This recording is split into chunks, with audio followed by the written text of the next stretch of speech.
Welcome to Mama's Ashram, where wisdom flows, bridging east and west, the spirit grows. Voices of the ancients, stories to share. In the dance of thoughts, we find our prayer. Welcome to Mamasashram, where wisdom Welcome. flows. Yeah, man. Welcome back to the presentation, The Cards of the Cosmos, I called it.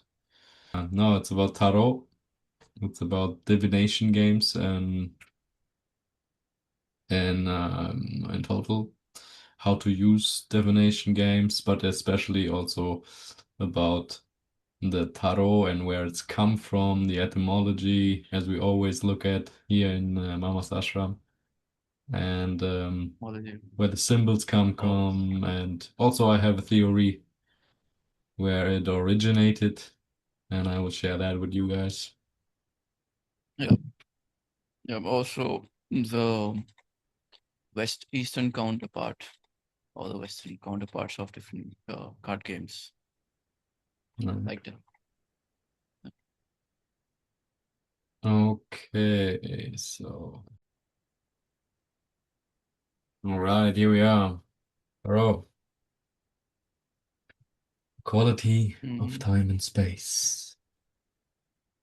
Mirrored in the tarot. Let's have a look at it. Yeah, first we have a little overview, as we always do, the etymology, the connections to common words we have today. Then we do the history, and I think there we have a lot to unpack. We're gonna look at where cards in general come from, where the symbols of the tarot come from, and where the numbers come from that we have today in the tarot. And then we're gonna take a look at the deeper, look deeper at the numbers in numerology, the connections to nature. This is also a lot. I think this is the biggest part of the presentation.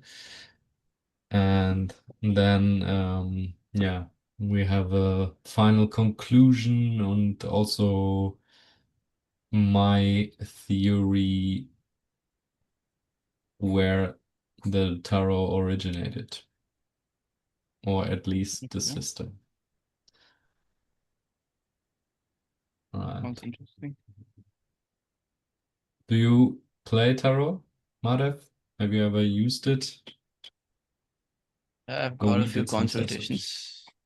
Yeah, you and I did, and a few other people. They've got their own ways of reading the cards. Some like to shuffle it until one of them pops out, and you like to do it after the one who's getting a reading tells you to stop. So you're shuffling, and then I tell you to stop, so you stop, and then you pull out a card. That's how you do it. And I know some cards like the wizard. I don't know what he's called. I forgot. The magician. Yeah, the magician, and then there's another wise guy. So yeah, those are the few cards I know. Probably a lot of wise guys. Yeah.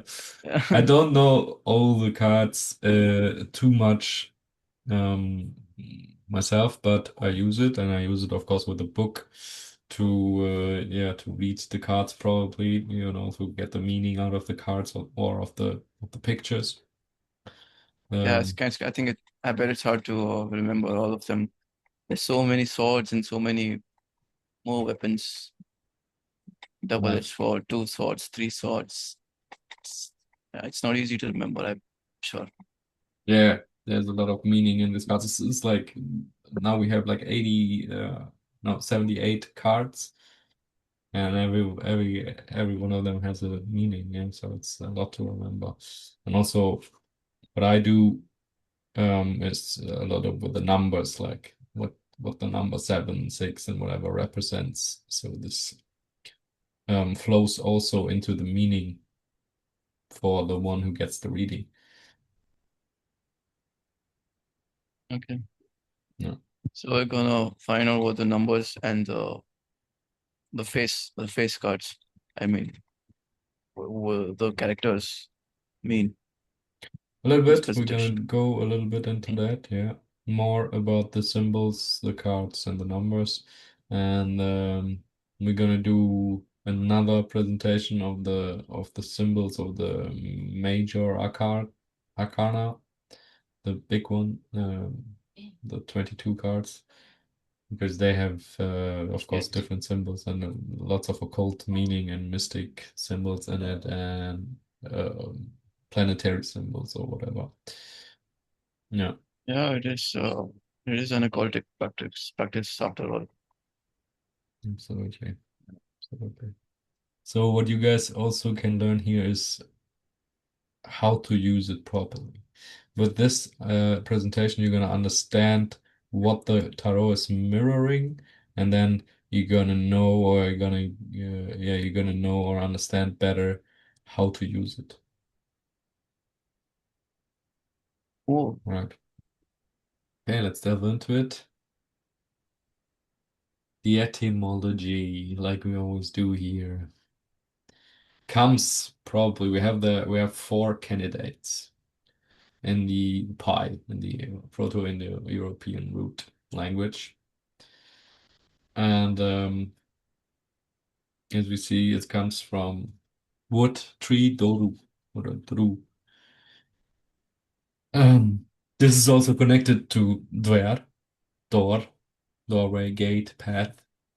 As we see in the Egyptian and the Arabic and the Chinese, it goes more to way or path than to a door or gate. But also in the Sanskrit and the Russian, we have the wood, the tree. It also goes to durus in Latin, like durability, durable, like we say here. So like long lasting, everlasting. And this becomes in Persian right, true in English, and in German we have this today, trust, endure, truth. Yeah. oh, yeah. It's just that Sanskrit calls it taru, so it's more closer to tarot. It's not the sound. It's the sound, which is Mm. very close. It's kind of I think it's hard for the Western tongue to Mm. differentiate the and the. Yeah, a bit. The exact word is taru, which makes it Today closer they call it to that. ta. Yeah. But yeah, of course, Even this in is. Sanskrit, it's taru. Today, it's in Hindi. Yeah, Hindi. What do you call it? Set of Do words we have in Sanskrit as well. mentioned? Taru. They mentioned it in the Sanskrit scriptures? No. What? They mention it in Sanskrit scriptures? Taro? Oh, No, I'm talking no. about tree. Today. Sanskrit. Ah, okay. Taru. Yeah, taru. All Yeah, right. it's tea. Taru.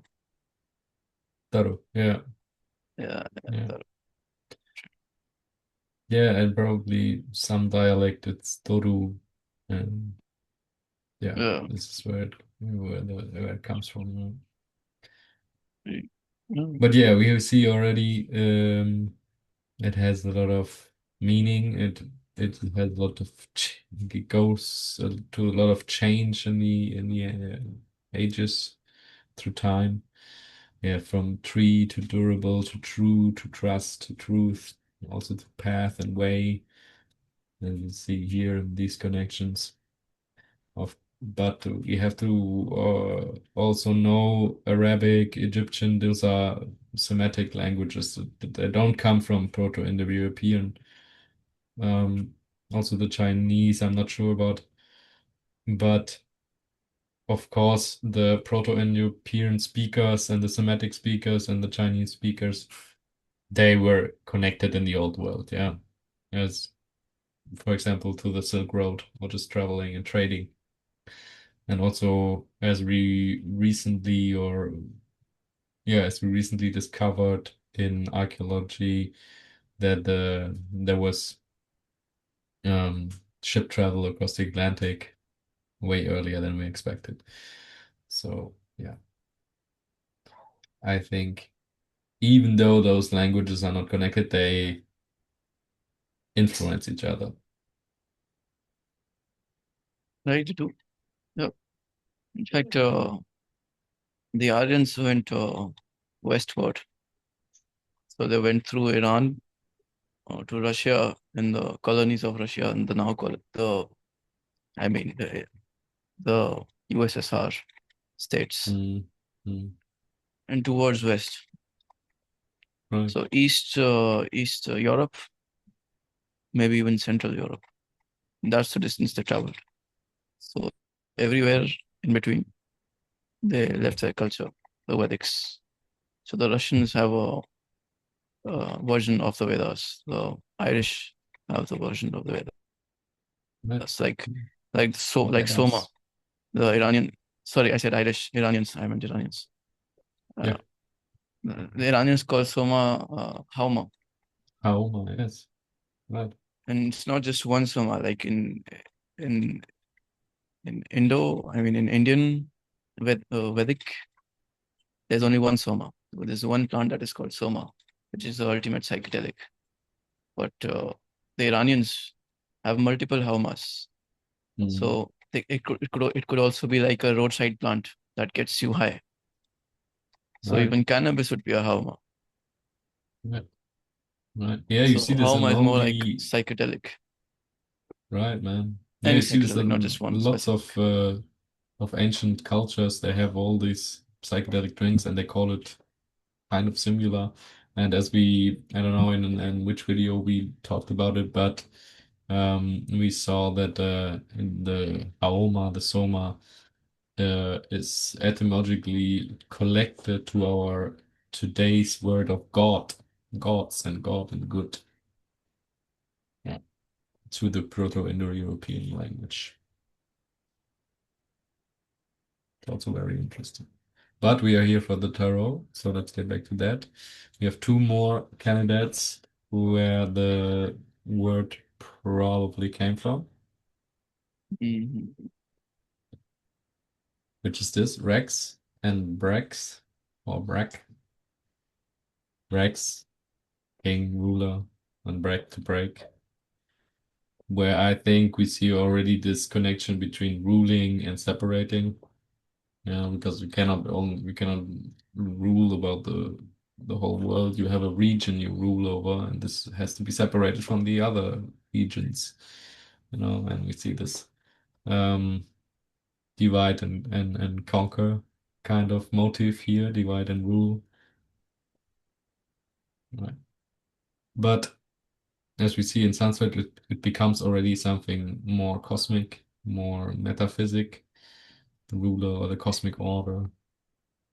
In Greek, yeah, to realign, it becomes in Latin and Irish. It all has something to do with also with orders. In German, we have then it comes standards or to correct something. To also in Persian, it becomes an indicator. Yeah. Yeah, the word Raj has Sanskrit roots. The Raj root, Raj. which is why we say Raj Kapot Asan, king pigeon pose, Raj Kapot Asan. So Raja is a Sanskrit word where it means king.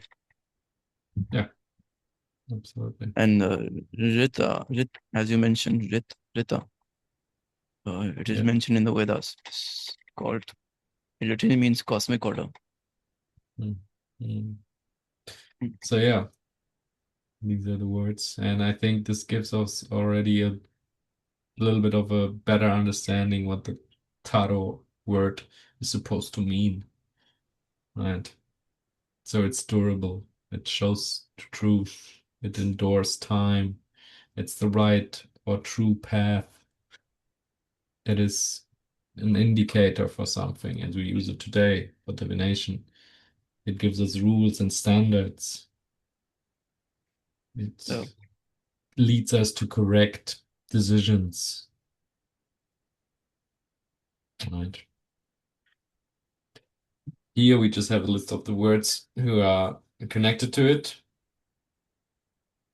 Interesting, I find, is also the druid one.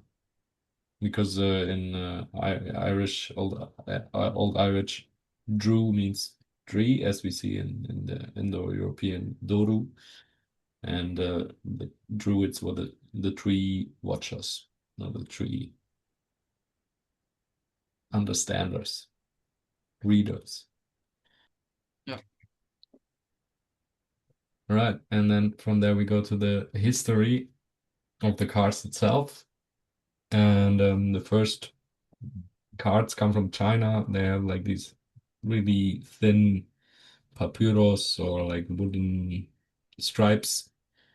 But they had not really card game with it. They just use it for gambling or something. They wrote a lot of numbers on them, like to 10,000. This one thing is 10,000, whatever, and this is one.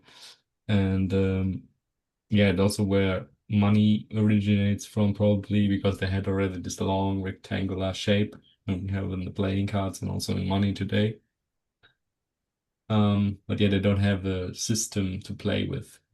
And this is first time, or the peers, or what we have preserved, are the Ganjafa cards in India.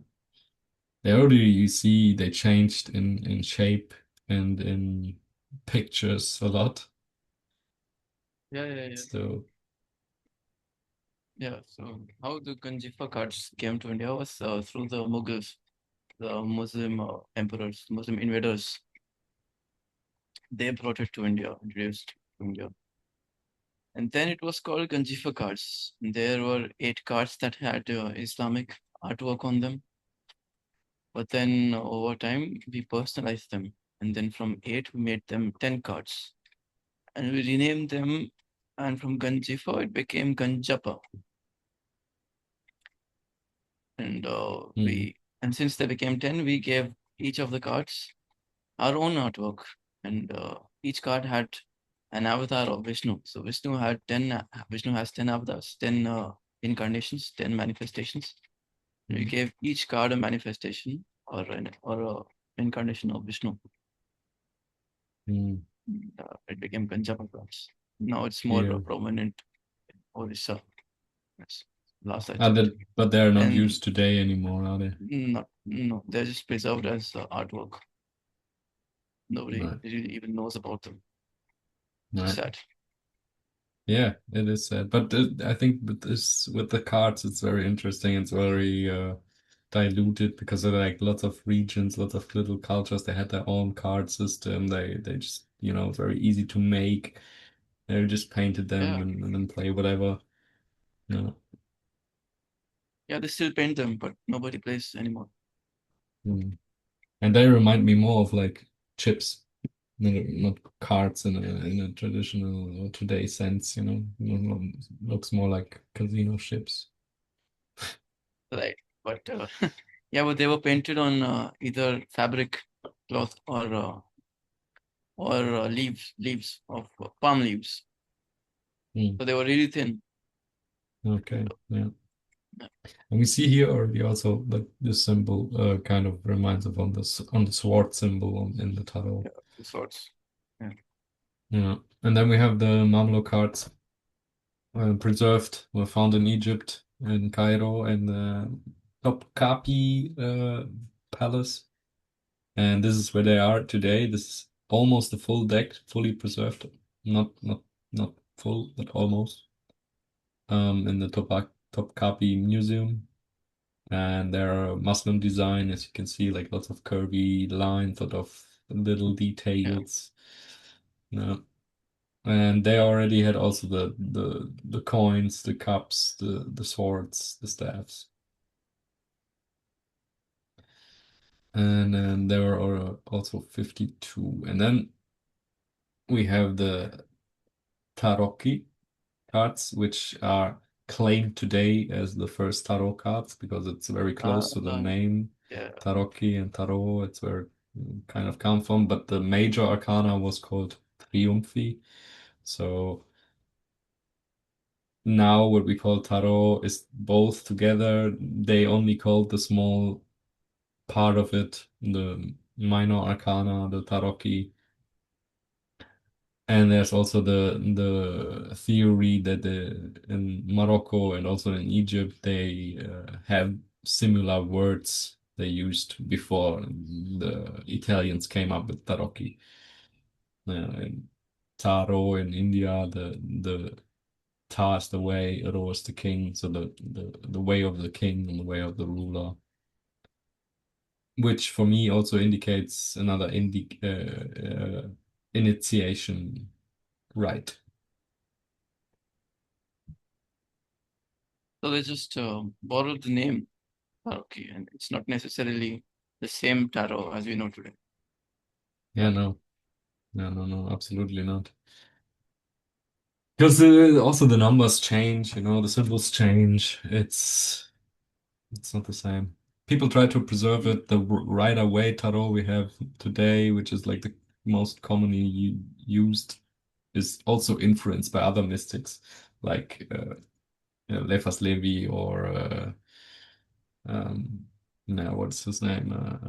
Aleister Crowley. Yeah, Yeah, the man. the man. All right. Now we have also for the major arcana, we have a long history probably. The Book of the Dead, 1500 BC, has already connections to that because it's shown the same kind of pattern, shows like a way through the afterlife, like also in the Bible Töder. Um, but the original sentence or what is this book is called is more like going out by day or appearing at the light. You can translate it. So maybe like how to reincarnate. People say it's the phases you have to go through the duat, the Egyptian afterlife, to be reincarnated.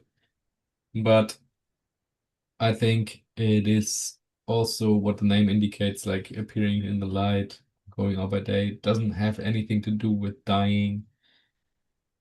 So for me, it's also an indicator of this kind of initiation, right? You have to go through to die before you die, to gnosis, to realization of what you really are in this lifetime, not when you die. Is that the widely accepted belief? Of the Book of the Dead? No, no, no. They think it is just a description of how you how you have to go through the afterlife. You meet Isis or Osiris and with the scale, with the feather and your heart. Maybe you know this metaphor. Yeah. So it weights your heart against a feather to see if you're pure, and then you can Pure. go through the next stage and whatever. Yeah. So it has these stories in there.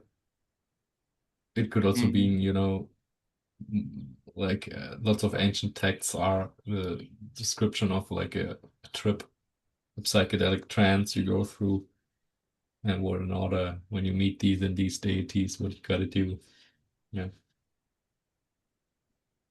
And I And think the second, same, yeah, yeah, go on for yeah, the total. second book that you've mentioned here, Bardo Tudor, is also very similar because Bardo Tudor also talks about what Bardo is. Bardo is also the space between death and rebirth, stages between death and rebirth. So there are total three Bardos, three stages before you take another birth after you die. And I think it is very similar to what the Book of the Dead is. Yeah, yeah, absolutely. But yeah, I think um as we discussed before, in Tantra or in Hinduism, you don't have to do anything to be reborn. You don't, it will happen. It's more like a guidance to get out of this cycle of rebirth, moksha and everything. So for me, it makes no sense to have a guideline to what you have to do to be reborn, because you will be reborn anyway, whatever what you do in the life between. Um, So for me, it is another indicator that this is an initiation for lifetime, not for when you die. I don't think it is a guideline. It's just it talks about the different stages that already happen with all of us. So it will happen to you. And it just describes them so that you transcend the fear of dying. I think that is the purpose of this. Right. Yeah, I think so too. It's called sometimes the Tibetan Book of the Dead, but no, I think this is just modern interpretation. Yeah. Same with the Sephirot in the Kabbalah. It is also like a path you have to go over to all these stages to come to pure consciousness and realize what you are. Yeah, very similar also to the yogic system, I think, when we talk about Samkhya, to go to Purusha, to realize Purusha. Yeah, Kabbalah is still very prominent today. I think out of all the other three, the other two. Yeah, it's Kabbalah that is most commonly studied. absolutely. No, it's true. Very well preserved. They do a good job to mystify and bring it to the modern audience. Yeah. Yeah. Yeah, they revived the language, they revived their culture, which is very True. appreciable. True. Yeah. With that, we come to the symbols. The symbols we have today in tarot, also the symbols on our playing cards. This coin, sword, staff, and cup. We see already in the Book of the Dead. They have similar symbols for similar meanings. Like they have a staff or scepter for the willpower, which would be represented by fire today, the element of fire. As we say, also you have this burning desire or whatever. We have expressions for that, We use in day-to-day language that fire represents willpower. They have a pot or lotus for cleansing and renewal. We would link to water today. They have a knife in the hieroglyphs for judgment, for truth, which we would say today sword or the element of air. And they have a sundial or an eye to represent the manifest light, the world of forms, which would be represented by the element of earth in the tarot or in all these other cards, as we can see here. In the Mamluks, they have these really simple versions in the cards of the symbols. But it That's gets very really interesting. Yeah. it gets also simplified again. The Italians, they change it a little bit up. The Spanish change it a little bit. Also already a little bit too. I don't know whether this is a cactus or is this a club. Um, yeah, also a little bit to the naturistic side, but that we can see in the German and the Swiss for sure. Because they were the more naturalistic the people, so they show like the corn of the oak tree, Yeah. the oak. Yeah, and then we have this is also some kind of tree thingy. You have a flower here in the Swiss for the hearts. And yeah, of course, this is the symbols we have today from the French, which totally changed. A little bit still the cross is in there, could be compared to the swords, but it is not the same element anymore. Yeah.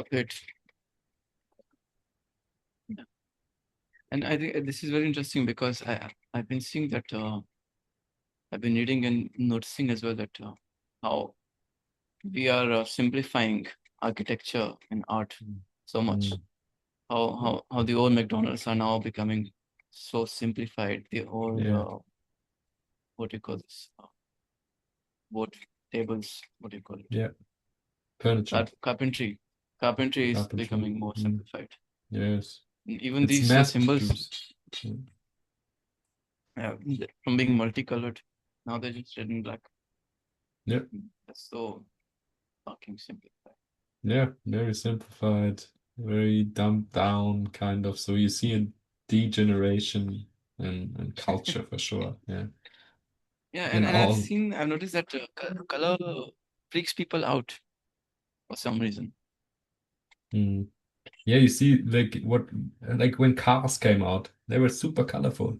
In the 80s, in the 70s, what kind of cars, what? They were like colorful. The rainbow was on the road. It was green, blue, yellow, purple cars, man. Now we have Yeah, silver, gray, black, white. That's it. you're Maybe right. sometimes a red or Yeah, a very dark blue one. you're right. Uh, Same with the iPhone or whatever. It Mhm. becomes like this black and white thing. And same with McDonald's, I noticed.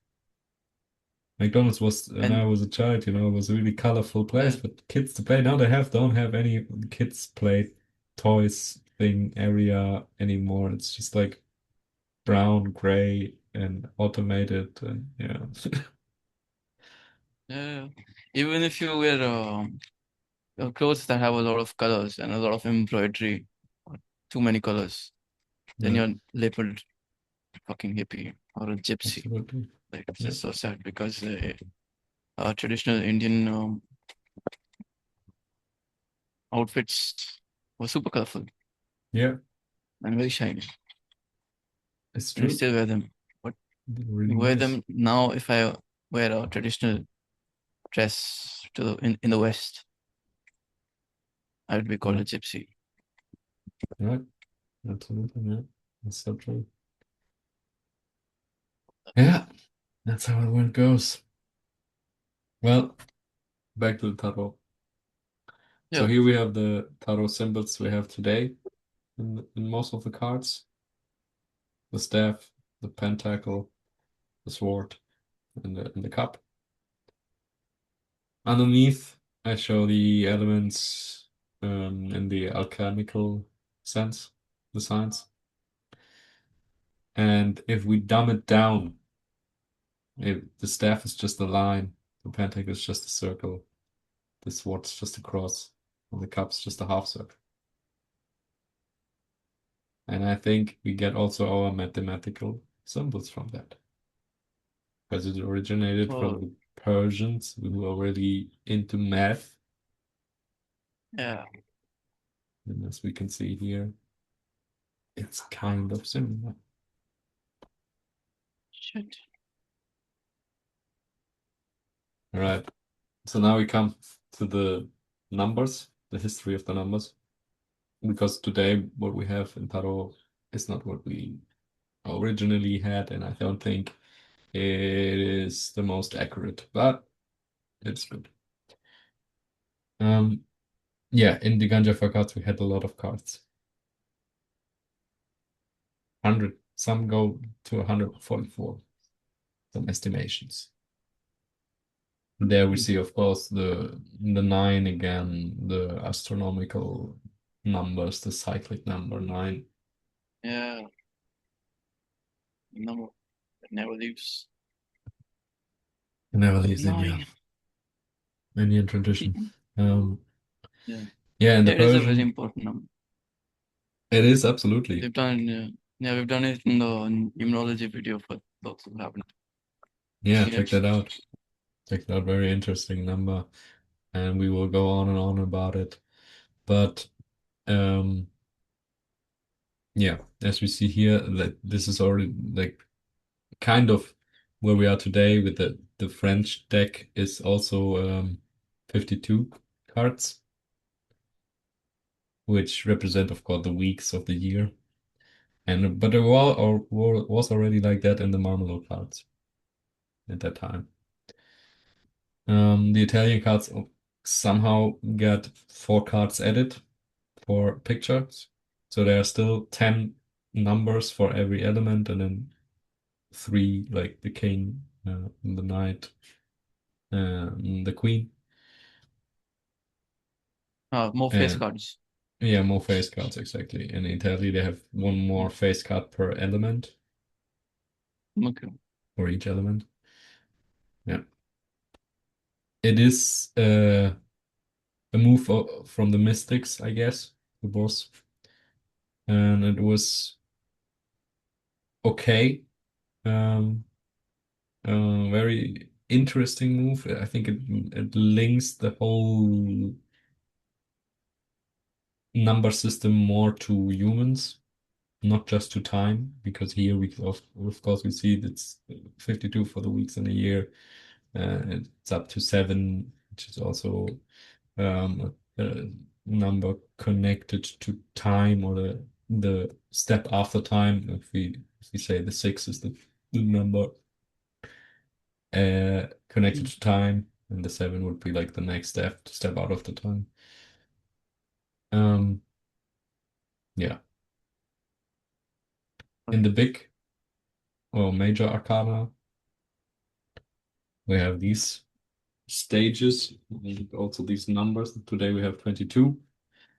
The Israelis, no, the Jewish, the Hebrews, they added 1 card, the Fool, to add to their system of the Kabbalah and also of their alphabet, because they have 22 letters in the alphabet. But before that, I think it was 21, like in the Battle of Turtle. 7 stages per the 3 stages you have to go through for each of them. Right? In Egypt, in the Book of the Dead, they're not sure how many stages there are. You can interpret them very differently. You could also go like way over 100 stages. But scholars come to a conclusion, the mainstream conclusion is 7 to 12 stages, which I think also adds to my theory that it is based on the 6 or the 7, because the 7 is the step after 6. The 6 is the perfect tiny number, and the 7 is like the next circle starts. And the 7 would be also represented in the 21, because 3 times 7 for 3 stages. This is also how they see the major arcana today in Tarot. Like 3 stages you have to go through, and all these 3 stages include 7 steps. In Vedic numerology, 7 is the most spiritual number. Most spiritual. Yeah. 7. Right. It Right, I think represents so too. Ketu, the body but Yeah. not the head. So it Yeah. represents liberation, spirituality, and disconnection. So, Right. Yeah, we're gonna dive into the numbers a lot on this presentation, so just keep your toes steady. Yeah, but yeah, so I just wanted to show you that the Italians, the mystics in that time, added these 4 cards, picture cards, and the original was 52. And also here the Hebrews added 1 card to add their alphabet and their systems. The Fool, which is also a very smart move, because it also gives a little more, comes a little more closer to time. Because the universe, or how the time works, how the cyclic movements in the universe works, it's not exactly always perfect. So the Fool is a nice one to like say, okay, there's a little, a little imperfection. do you believe that? What? Do you believe that? I mean, that adding a scope of adding another card for imperfection is a smart move. Yeah, I think it's all right. Because this is how it is, it's not the perfect harmony, the universe. It isn't. It has like this slight imperfection. And I think it has to be, because if it would be perfect, nothing would happen. So I think it is a smart move. Yeah. And here a little short overview where the 6 and the 10 and the system come from in my theory, because I think the tarot is based on the 6 and the 7. As you mentioned also, the 7, the highly spiritual number, the 6 is of course where we have our time, our degree measurement, our calendrical cycles and astronomy from. When we have the 360 degrees in a circle, we have the 60 minutes in an hour, 60 seconds, and so on. This comes from the Sumerians, 3000 BC. They figured that out. They had the decimal system, 10, for everyday life to count simple things, 10 for the 10 fingers. Easy to count. And they had a sexagesimal system for trade and measure. And this is where we have our measurements from time and degree measurements and calendrical cycles, and even in astronomy, where we have our, system based on the 360 days a year and so on. And this comes also from the hands, because you can count with one hand to 12, as many musicians know. You go all the links in your fingers. You have 3 in these 4 fingers. So 3 times 4 is 12. And then you have 12 times 5. So you say, okay, Yeah. you arrived at 12, and then you go 13, 14, 15 until you reach to 24, and then you go 2.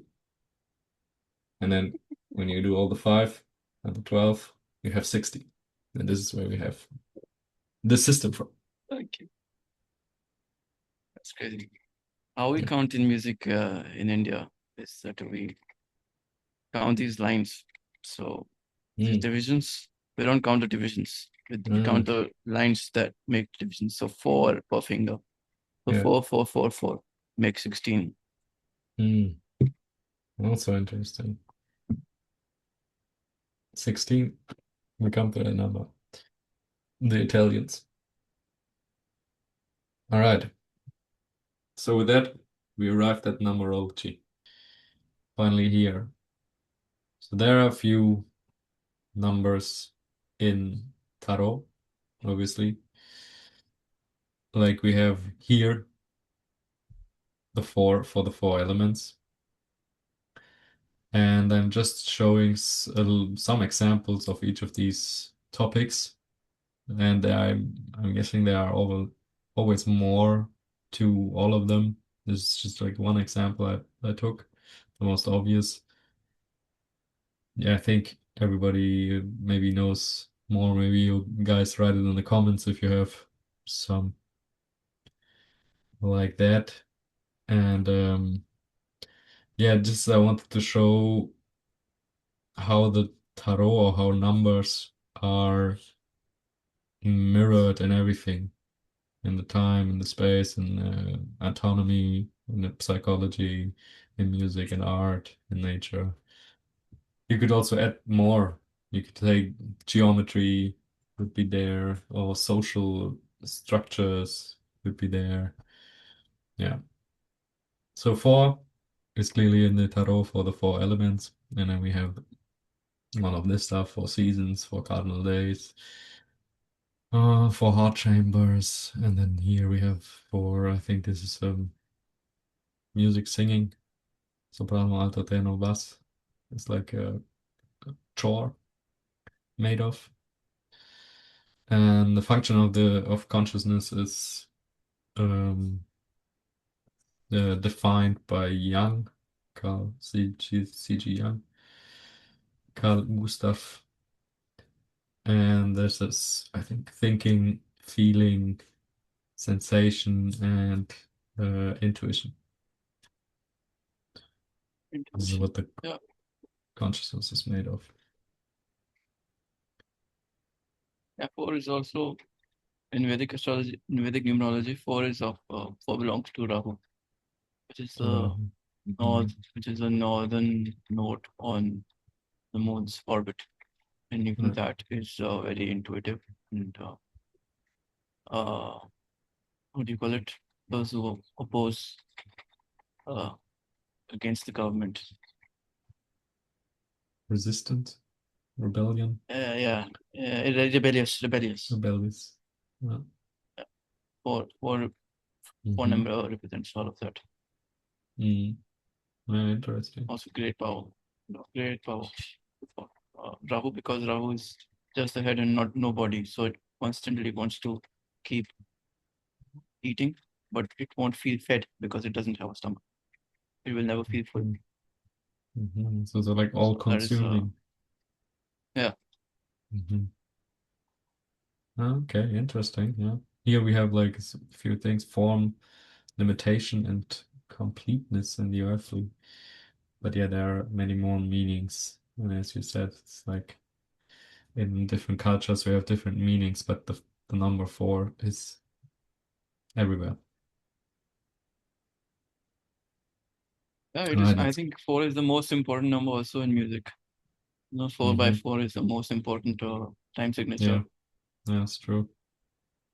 Very commonly used. Yeah, also in geometry, maybe square, we can go with it. That would be like a really stable structure. Yeah. All right. So then we have, of course, also the five elements. As you can see in the tarot, the 4 elements in the small, in the minor arcana, and 1 element with 3 parts, each 7, 21 cards in the major arcana. And of course, we have 5 fingers. In nature, you have flowers with 5 petals and the starfish and many, many more examples. This is also an organic growth patterns in nature. You see it in the time like 5 days or 5 months takes something to grow. Then we have the pentagram in Venus orbit. I don't know if you guys know this. It's also interesting if you watch the Venus move around the sun. It almost forms like a perfect pentagram. Yeah, 5-sided star. Yeah, then you have the classic architectural orders. There are, well, these are just defined by the Greeks and later some Romans added also some. I don't know if we have to get into it. I wrote them down, but I have no idea actually what is that? Yeah, how they look. And the skandhas, do I say that right? Skandha, yeah, skandha, yeah. Skandha. Yeah. Do you know what that is? I think this is also like something like virtues or something they defined. Yeah, it is literally defined translated as aggregates, 5 aggregates. And it is it's like the 5 are Roop, Vedna, Sanna, Samskara, and Vikyan. That's what I remember from this. I think this is what makes up a person's existence. Yeah. These 5 things. It's similar to the functions of consciousness before. Yeah. Right.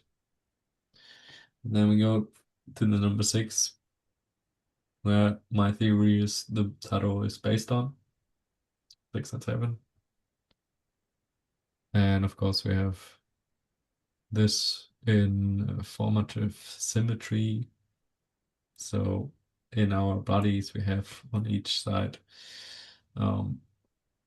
you can find pairs of 6, like in the ribs also. Embryology, I think there was something like after 6 months or after 6 weeks and everything, there's a growth jump. There's a joke in India. You say you wait for 6 months and I'm gonna buff myself up. I mean, I'm gonna make a Okay.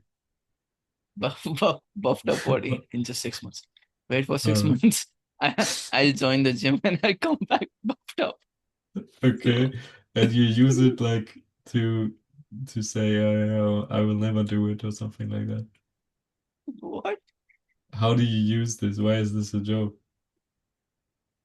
No, it's because the person never goes to the gym. Yeah. Then you say, oh, yeah, just wait for 6 months and you'll see. Okay. Yeah, I get And it. also, it's not possible, I believe, in 6 months to be buffed up from being a pencil. Yeah, that's true. Also, the number 6 in Vedic numerology is Venus. And as you've written here, it represents harmony, music, art, and luxury, and romance, you know. So Venus, basically, you know, think about in art and music. Okay. It's also in Vedic numerology. Interesting. Yeah, there are lots of interesting things with this one, like you know, these hexagrams and honeybees, snowflakes, they usually form like a 6-petaled pattern. Yeah, carbon, the has the atom has the number 6, so it has 6 electrons, 6 protons, and 6 neutrons. You could also translate that as 666, and this is what most of things, especially life, are made of.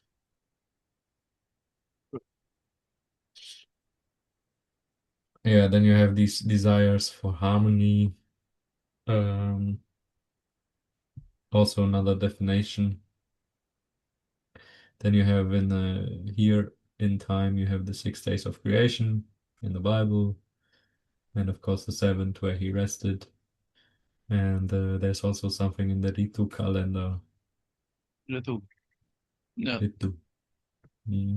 Ritu. This is a Indian system. So Ritu is a season. There are 6 Ritus: Vasant, Grishma, Varsha, Sharad, Hemant, and Shishir. Spring, summer, monsoon, autumn, pre-winter, and winter. All right. Yeah, as I said, you can find probably many, many, many more examples where the 6 is represented in all of these categories or more. You have the in space, you have the hexagram, you have the cosmic dualities like Star of David, or you call it some chakra. I don't know, I don't remember. In India, it also has a name. Something chakra. Yeah. Agya chakra. Aga chakra. 6th chakra. Yeah. Third eye. Yeah. Right. Yeah, also you can find in art in Leonardo's Vitruvian Man, you know, the man on the symbols of some pharmacies. And it also represents harmony. And Leonardo wanted to write. The number 6 represents sound. Yeah. Number 6 represents harmony very strongly. Yeah. It is because when we study numerology, 6 is mostly associated with this, that these persons born on 6th or 15th or 24th, they want to keep everybody together, so that there's no controversy among the group. Yeah, it's or harmony. It's balance. Yeah. So this is the most this point is put forth the most when you're studying number 6. Right. Yeah. And what Leonardo was searching is like harmony or like an objective beauty. Of course, he had to work with number 6 to get there. Right. Then we have the 7 for the 3 times 7 stages in the major arcana, the 21 cards. We have the biological cycles in humans, like every 7 years, all our cells renewed. We have the 7 endocrine glands who are connected to the chakras. Viewers of our channel know that, of course, but we can make also a separate video for that if you guys want to let us know, because it's also very interesting because they have chemicals they produce, and these are also have some values in them that are represented sometimes in the chakra and you can directly translate it to the spiritual or the mental bodies. Yeah, they have this visible spectrum, colors of the rainbow, days of the week, classical planets, the deadly sins and virtues in Christianity. Yeah, the diatonic scale, like the normal notes in one octave, 7 notes, 7 liberal arts. It's also something here developed in Europe. Also comes from the Greeks and Romans. Yeah. And yeah, it's like the step beyond the 6. It goes like the cycle goes again, ascend, the spiritual ascent happening, the initiation happening. Yeah. Yeah, 7 number is the most spiritual in Vedic numerology. Right. And I think this adds also to the theory. I think the Sumerians, the Babylonians, they also, for them, that was already like that.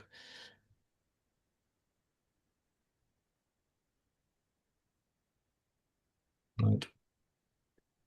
Okay, now we come to the 12 or the 12 court cards and the minor arcana, like the 12 cards with faces with pictures on them. Today in the normal deck we call them the king, the queen, and the joker, the jack. Yeah. And in the Mamluk cards, of course, it was the same with 12 court cards.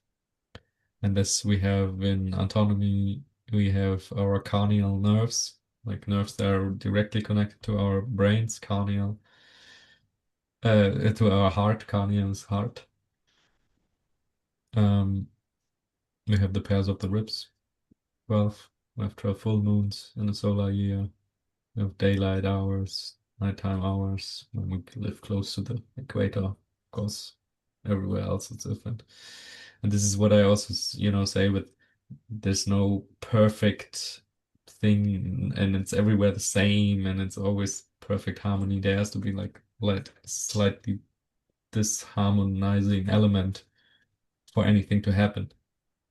This is why 6 is the perfect number, but we need the 7 also, for something to happen. Of course, we have the Jungian archetypes, we have the zodiac signs, and we have the diatonic scale again with the half tones. There are 5 half tones, 7 tones full. So we have 12 tones in one octave.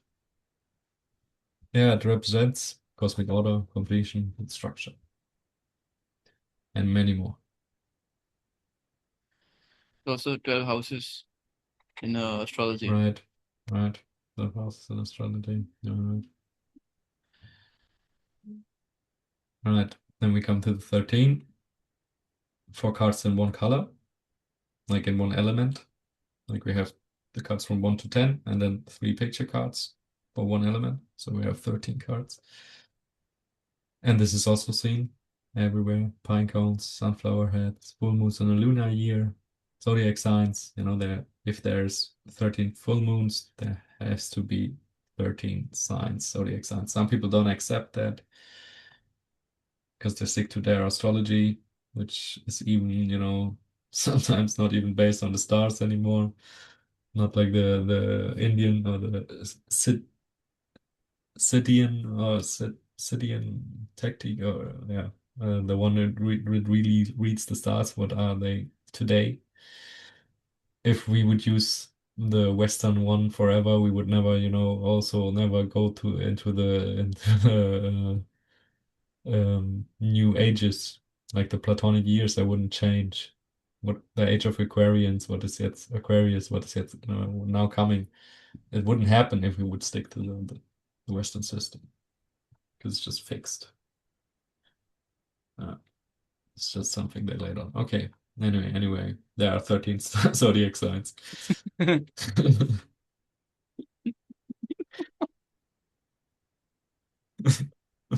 Christ. Never moving forward. Okay. Yeah, Sorry. yeah. It's just nothing happening. It's 2000 years, so it stays the same. The stars are exactly the same. Yeah. Okay. Okay. So yeah, then there are steps beyond the egoic structure. Um, this is like something you can compare from like what we develop also as a child, when we go from the ego, from the I perspective to the you perspective, and then to the us perspective, and we realize we're not alone, and not everything turns around us. No.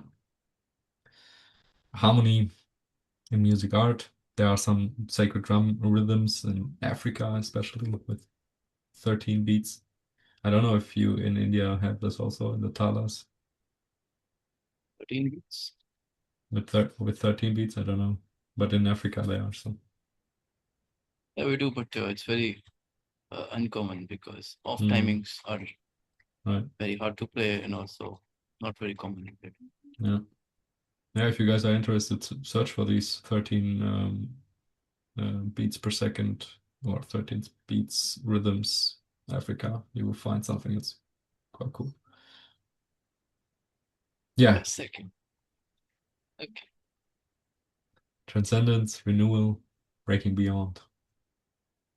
So after the 12, after the structure, the completion, the cosmic order, we see also in the word, in the Sanskrit word, root, RTA, rta,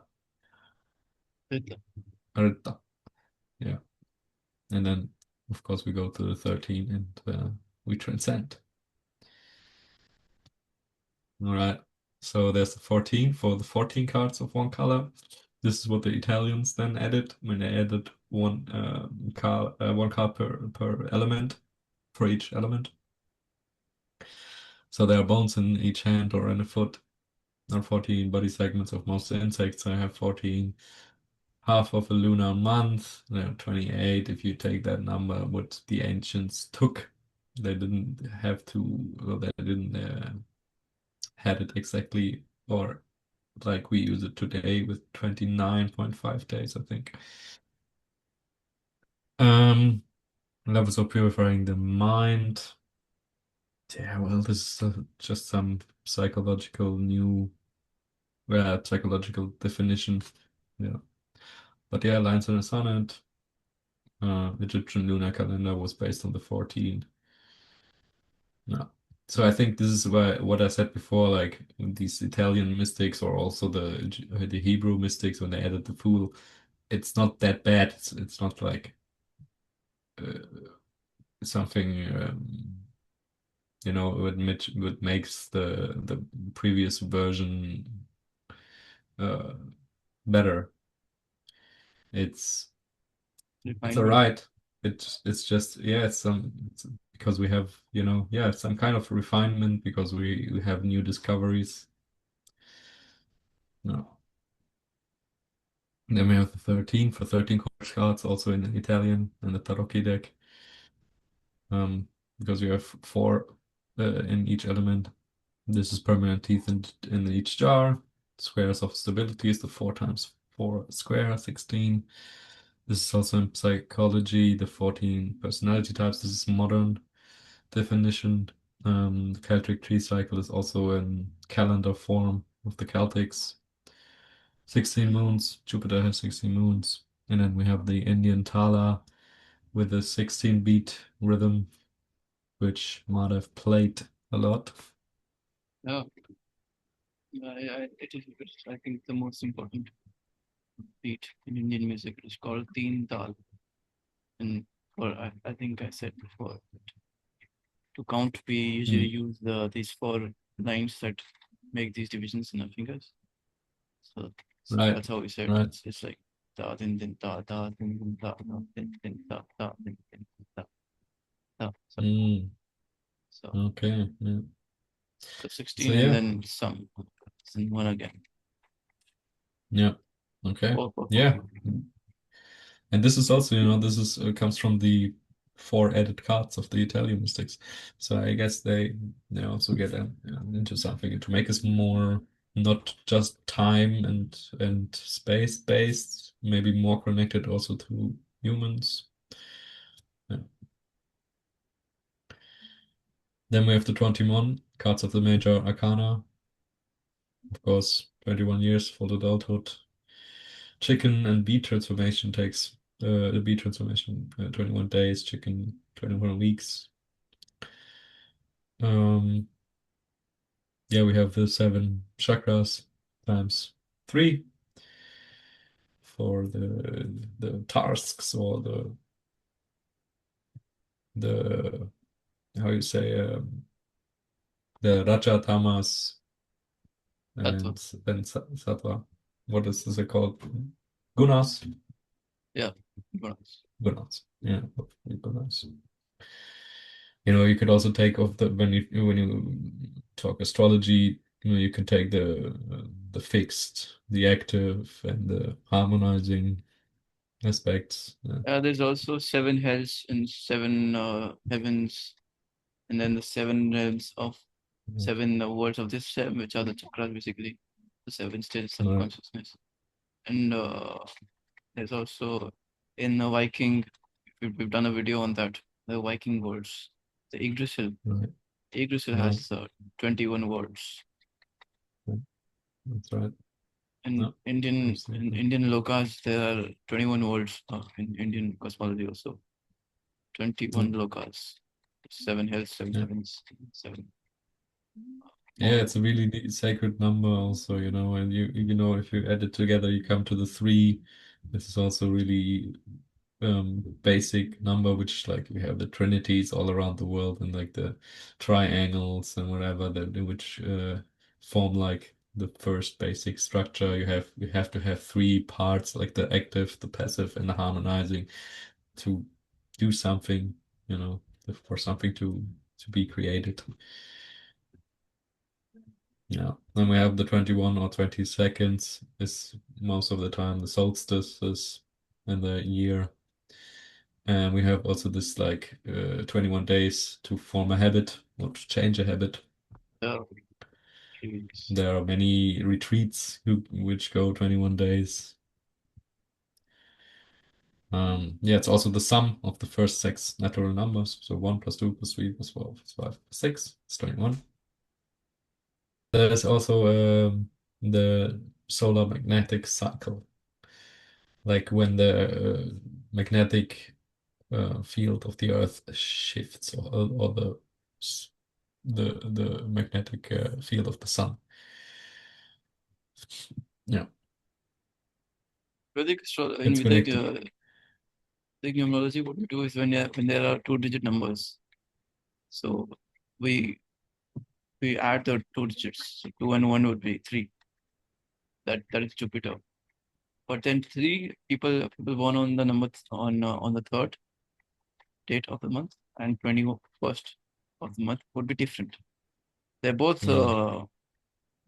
Jupiter oriented, but still they'll be different because these guys have 2 more planets, 2 and 1, Moon and Mars. Right. So the ones born on the 21st will be like they will be communicators, which is Moon, and they'll have this skill of communication and leading, ruling. emotional intelligence. Right. The moon. Yeah. Yeah. And then there's one, just leadership, Mars. Sorry, not Mars. One is the sun. Yeah. Yeah. So moon, Yeah. and so there'll be these persons will through their communication skills, they'll become a leader. They'll become a leader of that place, of anywhere. So with their communication skills, they become a leader. They have a tendency to become a leader, and this makes them wise. So the final number would be 3, right? 2 plus 1. Right. 3 is Jupiter. Jupiter is the wise guy, guru. Right. So with their Absolutely. communication, they Yeah. become a leader Also and become wise. in Hellenism, Jupiter, the first principle to create. After that, Cronus, and then Zeus and Dionysus. And it also 21 represents the cosmic order. Again, because it's the same, it comes down to 3 as the 12, the cosmic order. As the tarot, the word is doing. The 21 people, the one become leaders, rulers, like kings, dividers, like in the word tarot is mentioned. So it's all very well connected. It's a really thought through system.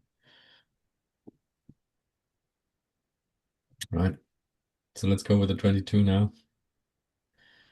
Oh, yeah, 22 as the fool was added to the major arcana. As I said, it's not too bad.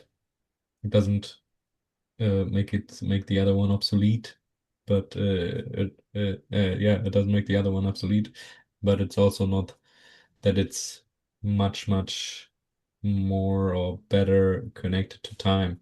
Maybe it gives a little bit more freedom to play, but yeah, mostly I think the Hebrew did this to connect them to connect the cards to their alphabet. Yeah, to design their own mysticism better. But yeah, it's also connected to all these fields, bones in the human skull, the Fibonacci spirals, and we see all over in nature, like the face of a sunflower and the form of some shell houses, and also the solstices. We have the Kabbalistic tree of life, like we said earlier. We have the solar magnetic cycle, as I said again, like before, because it's like every 11 and a half or 10 and a half or 11 years it's changed. Uh, and we have the 21 Shrutis, which Madhev has probably a better understanding than I have. I know it's just how it doesn't really have a exact counterpart in Western music. It's like so there are 7 notes, right? In Western music, it's do, re, mi, fa, sol, la, ti. In Indian music, it's sa, re, ga, ma, pa, dha, ni. In between every 2 notes, like do and re, between do and re, there are, I think, 4 or 3 pitches, you can say. So like 3 do and 3 re or 4 re. I don't remember exactly how many shrutis each note has. Okay. But they're different. Yeah. And, So this it's is almost also like like a semitones. Almost like semitones, yeah. but not exactly. But they have to be more or less like 22 in one octave. It's like a musical scale system. Yeah, yeah. Okay. It is like very minute nuance. Very little difference. Very little. Really? Okay. Yep. We can find it everywhere. Same with the 40 cards. Also the number, go back to 22. Yeah. Now in Vedic astrology, 22 would be very interesting because we have this number 2 repeating. Right? So the person is very emotional because 2 and 2, moon twice. So they are very emotionally intelligent or very emotional. and especially if they're born on 2000 on a date like 2022, 22nd February, then dude, they're fucked because they will be their emotions would be overflowing. They'd be like, you call them stupid and they'll cry for 4 days straight. Right. But if it's more balanced out, this is a Chinese system. It's called Loshu grid. If the year is something like 1947 and they're born on January 22nd of January 1940, then it's okay. Then it's not so strong. But then if the number 2 comes again sometime 1902, 1962, 1972, 82, 2 comes again, then it's troublesome. And then these persons are very good communicators, which makes them number 4, which was Rahu, which is rebellious. And they notice if there's anything that's going wrong around them, then they're the first ones to notice. But they'll notice things that you and I cannot, out of the box things. Okay. If the government has very cleverly fooled the public through their policies or something or whatever, then these guys would be the first to notice, and they will be vocal about it since they are born on 22nd. So 2 is communication. So they'll be vocal about everything that's going wrong around them. Oh, also very interesting. Very interesting number. Maybe we can do one day, if you guys would like that, we can do all the numbers. We can go with all these fields, maybe some fields you would like to add, like I said before, geometry or social structures or whatever. And we can include the Vedic astrology, the Loshu system. Yeah, we go through all the numbers from 1 to 30, 31, from 0 to 31. Yeah. 0 does not exist. So yeah, it is very interesting that 0 does not exist in Vedic numerology. 0 is basically number 9. Right. 9 is 0. And 9, we've discussed this before, that 9 is the most important number in Hinduism, right? Right. Yeah. So it is the most missing. Yeah. Right. 9 is 0 because 9 is complete. No, absolutely true. Yeah, and it's the most number, the most common number in astronomy. Most of the things come down 9 planets to come down to 9, like 108, 144, 432, like the hertz of the A tone is 9. Yeah. And then on goes on and on and on.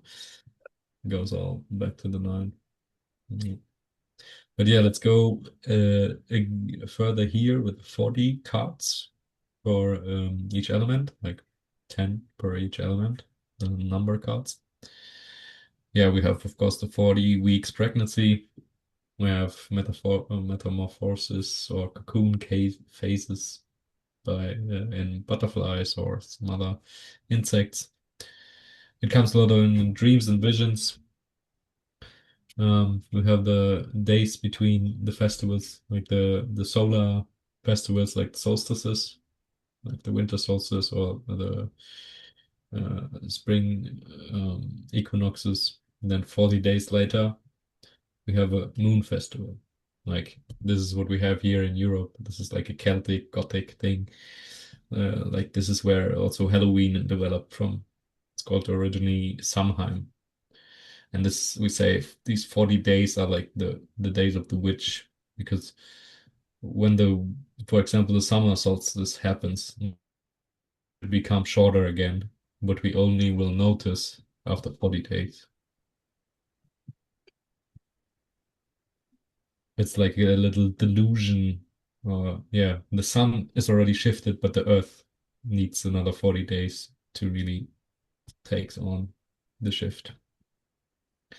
Yeah, in calligraphy and visual arts, especially in the Muslims, they have the 40 big times. We have the Mars retrogrades in astrology and astronomy.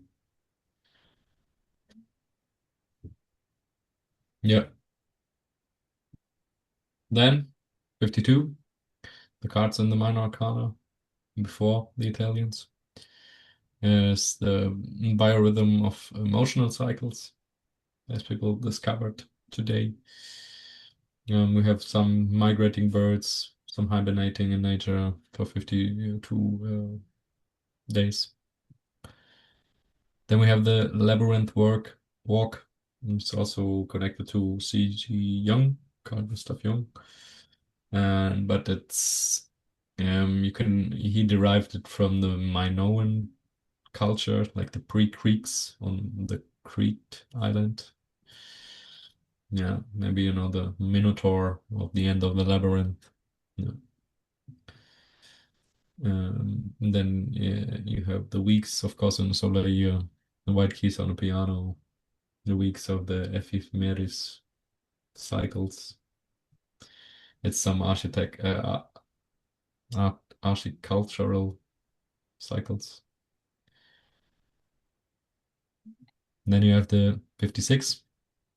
After the Italians added the four finger and toe bones together. The animal gestation happens sometimes in 56 days. Also here you have biorhythmics, cultural. You have the human development defined in 7 stages, and you have 8 tasks in these 7 stages. So you come to the number 56. Yeah, traditional Islamic design or 2 complete lunar cycles. What? 28 and 28. Right. And then we have the total amount of cards in the tarot, and we go from the pre-Italian and pre-Hebrew to the one after the Hebrews and after the Italians. So first we have 52 plus 21. 73, sorry. So 73 entering a 9th 8-year cycle. This is what's happening in every human's life. Then we have the 64 contents of DNA, which is also represented in the I Ching, plus 9 stub sequences we have also in the DNA, and these together give this number. It is a binary represented as this number, and this is palindromic. So in computer language, it's 1001 palindromic means that you can read it backwards and forwards, and it's the same. And this indicates self-mirroring, self-reflecting, a fractal structure. Could also say infinity, a fractal structure like there's some vegetables who have this like a spiral with more smaller spirals in them and more smaller spirals in them. So as deeper as you go, the same cluster or the same structure appears. So it indicates also infinity, but in a closed space. You have the 5 cycles of 73 days in a solar year, so you get to 365 or 4. Yeah, this number would also be very spiritual, because 7 again is the most spiritual, and 3 is the wisest, which is Jupiter. Jupiter is the teacher, right? Right.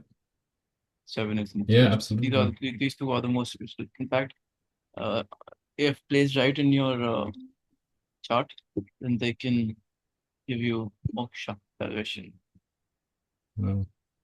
Is this also this count also for the number 37, like the other way around, 37? Yeah, sure.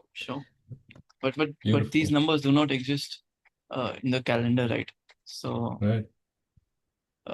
It's just in the years, yes, but not in the days. yeah.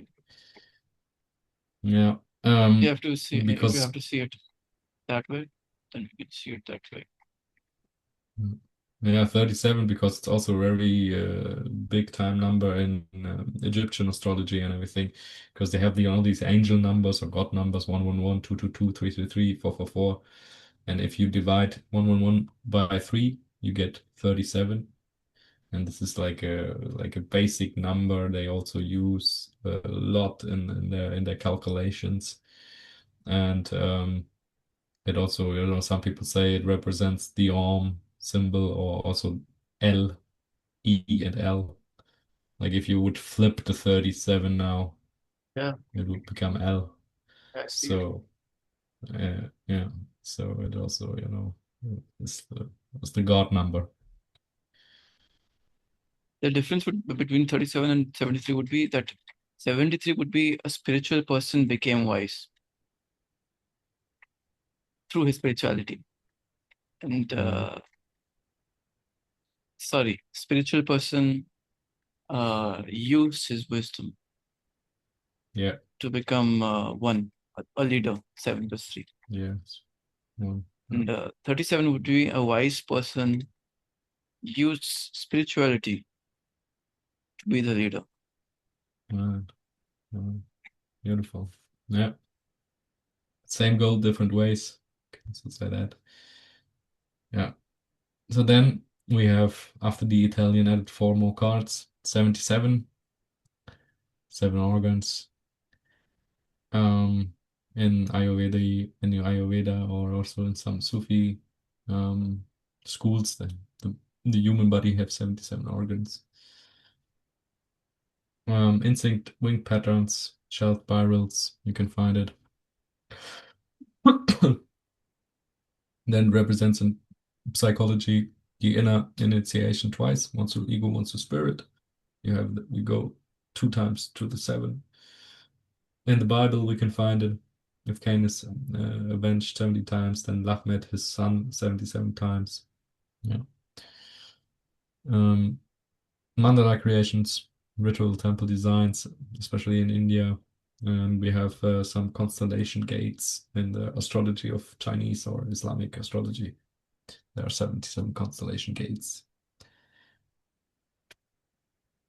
Right, Madhav, you have something for the mandala creation and ritual temple design, or just go to the next number?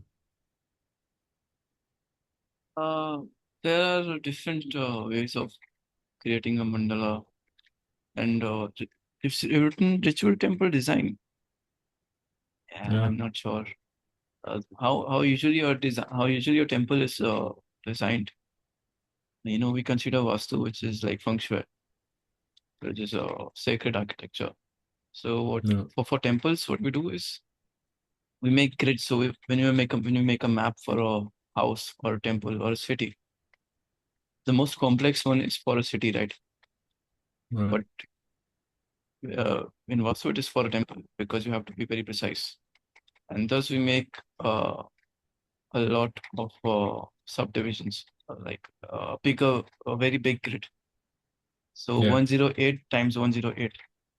Yeah. Okay, cool. Yeah, right then. You just go to the next one. Yeah.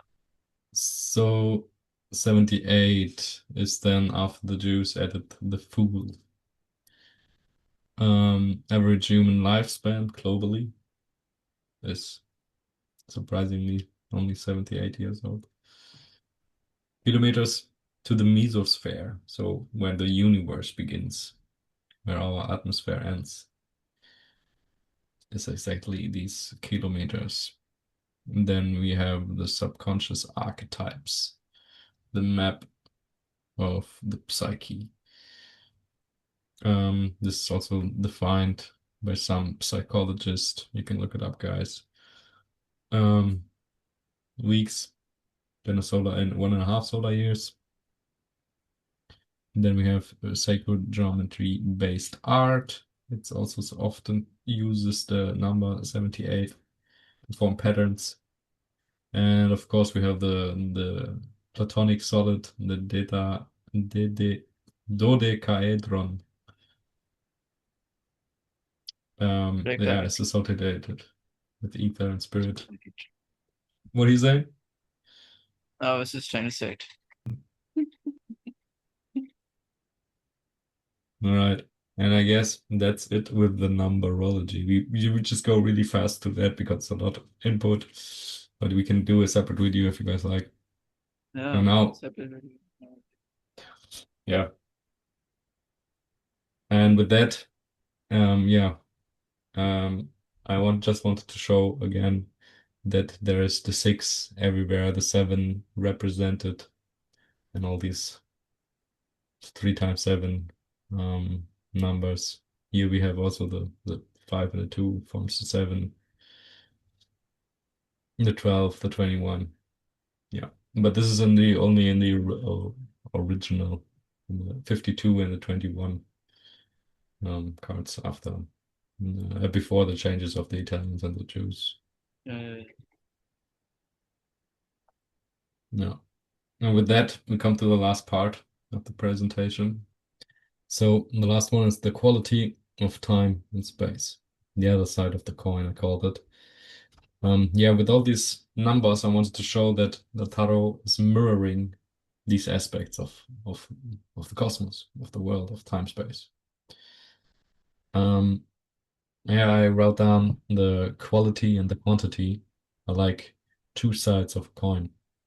One shows the face and the other the value, but neither exists without the other. So what the tarot does is connecting all these values with some with some faces, with like mental values, with spiritual values, right? Not with number values, not with mathematical values. And when we look, and this is also how you should use it. This is how it's supposed to be used. It represents time and space.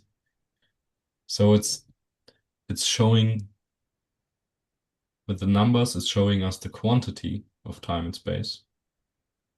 And with the associations that we put also to the numbers in numerology, but here we have the associations put in pictures, they show us the quality of these time and spatial elements or fractures. So when we use a tarot or any divination game, we always show the quality of a time or of a place. We're showing when you go the next, let's say you do a reading for the next 6 months, we show you the quality of the time of these 6 months. So it's not really a prediction. It's not at all a prediction. It does nothing else but help you to go through this, to understand the quality of the time what's coming. We have this word zeitgeist. This is what it shows you. It shows you the ghost of the time, the spirit of the time, quality of the time. Right. And then when we apply my theory with the 6 and the 7, we can see here the 6 is the lovers, shows harmony, and it also shows this duality resolved in human harmony between inner and outer worlds. This is the meaning of the cards. This is the meaning of the quality of time that you're about to enter. And the mastery of opposing force with the 7, the chariot, someone to push forward, to go beyond, start a new cycle. Then we have the 12, 2 times 6, the hangman. It's the stillness before transformation. We could also say 6-6. In the end, one view, and then there's a birth of another. And then the 13 is the death, the transformation. Like everybody is like, oh shit, I draw the death, and it's really worse, but it's really good card in tarot. It shows transformation, and it shows an end of a cycle. And as we say also in yoga, we have these frittis, and this is something where you can break out of a vicious cycle. Yeah.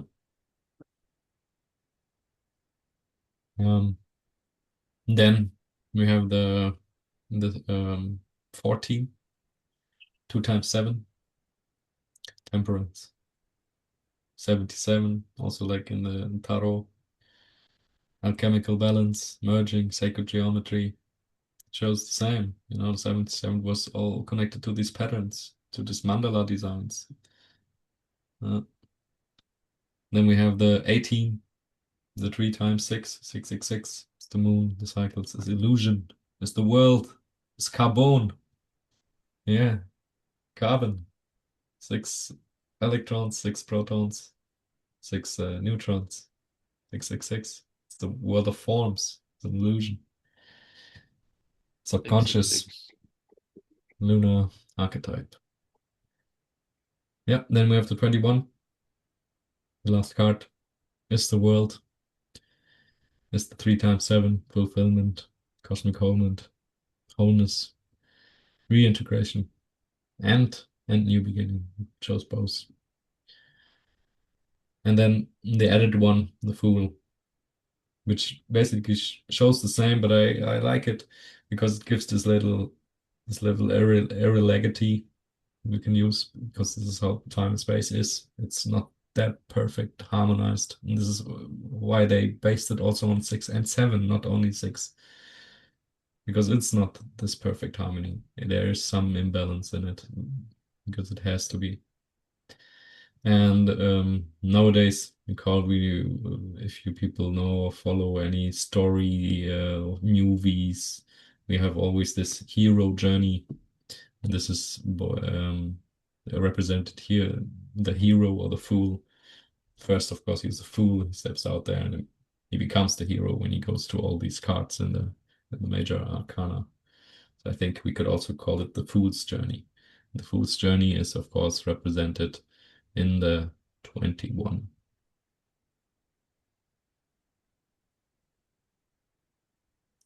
Right.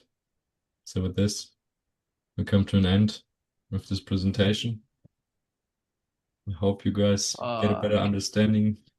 Yeah, Madhev, please go on. I just said fuck. Yeah, it's quite a lot to unpack, but I think, yeah, you guys, I hope we give you a better understanding of how divination games work, how the tarot works, how we can use it, where it comes from, what it does, and what it connects. And also maybe you guys can play however you like, take the 52, take the 56, take the 21, take the 22. Take maybe Take the even 69. take the 69. Let's find out. Maybe there's something in there to discover. And as always, stay philosophical and share gnosis. All the time. Thank you, Malte. What a beautiful presentation, my man. Numbers, yeah. Yeah. Thank you guys for listening. If someone still here. Right. Okay. Thank you. Cool. Peace. Mamasashram, I am happy and free. Let's talk about deep shit, just you and me.